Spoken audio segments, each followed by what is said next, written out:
வாகனமே police வாகனம் பிஐ நோக்கி வரும் சந்தர்ப்பத்தில் ஒலிச்செறிவு மட்டத்தை உணரும் கருவி 30 டெசிபல் என்னும் ஒலிச்செறிவு மட்டத்தை உணர்ந்து 19.8 செகண்டின் பின்னர் 70 டெசிபல் என்னும் ஒலிச்செறிவை உணரும் சந்தர்ப்பத்தில் அவ்வாகனம் போலீஸ் வாகனத்திலிருந்து 5 மீட்டர் தூரத்தில் இருந்தது.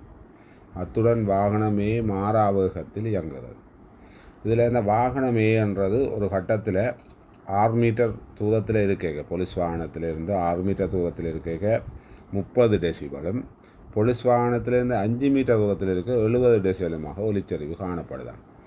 அந்த வகையில் கேள்வி என்னென்னா இந்த ஆறுக்குரிய பெருமானம் 6 மீட்டர் 30 டெசிபல்ஸ் இருக்கிற சந்தர்ப்பத்தில் போலீஸ் வாகனத்தில் இருந்தான தூரத்தை கேட்டிருக்கு.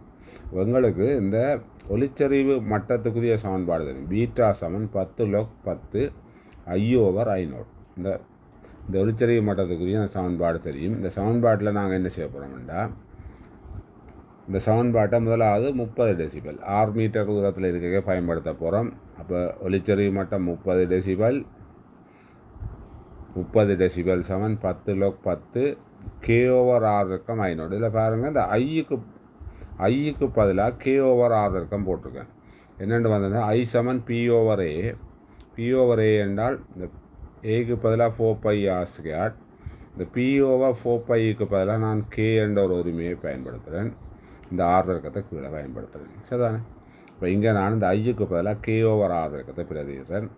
30 டெசிபலாக இருக்கக்குள்ளே 6 மீட்டர் தூரத்தில் இருக்கிறார். ஆகவே 30 டெசிபல் சமன் 10log10 K/R இறக்கம் × 500.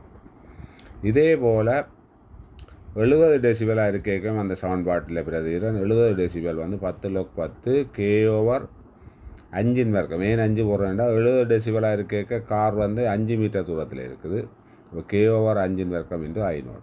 இப்போ முதலாவது சமன்பாடு ரெண்டாவது சமன்பாட்டை நாங்கள் தீர்ப்பதன் மூலம் முதலாவது ரெண்டாவது நாங்கள் தீர்ப்பதன் மூலம் எங்களுக்கு வந்து, அதாவது 2ல் ஒன்றை கழிப்போம். ரெண்டாம் சமன்பாட்டிலேருந்து முதலாம் சமன்பாட்டை கழிச்சா 70ல் 30 40 டெசிபல். இந்த மடக்கைகள் கழிப்பட்டால் இந்த எண்கள் வகுக்கப்படும். அதே மாதிரி 10log10 நான் 2லேருந்து தான் ஒன்றை கழிக்கிறேன். ஆகவே இந்த கோவையின் கீழ் 2 வரப்போது. ஆகவே எங்களுக்கு R வர்க்கத்துக்கு 25 என்ற வகையில் இந்த பெருமானம் வருது. ஆகவே அந்த வகையில் 40 டெசிபலையும் 15 இருக்கிறோம் 4 சமன் log10 R வர்க்கத்துக்கு 25. இதை சுருக்கி எடுத்தோம்னா எங்களுக்கு R சமன் 500 மீட்டர் என்று வருது. ஆகவே எங்களுக்கு தெரியும் 30 டெசிபலாக இருக்கக்குள்ளே கார் வந்து எவ்வளோ தூரத்தில் இருக்கும் என்றால் 500 மீட்டர் தூரத்தில் இருக்கும். அதான் எங்களை முதலாவது கேள்வியாக கேட்டுக்கிற பாருங்க. 30 டெசிபல் ஒலிச்சரிவு மட்டத்தினை உணரும் சந்தர்ப்பத்தில் போலீஸ் வாகனத்திலிருந்து வாகனமேயின் தூரம்.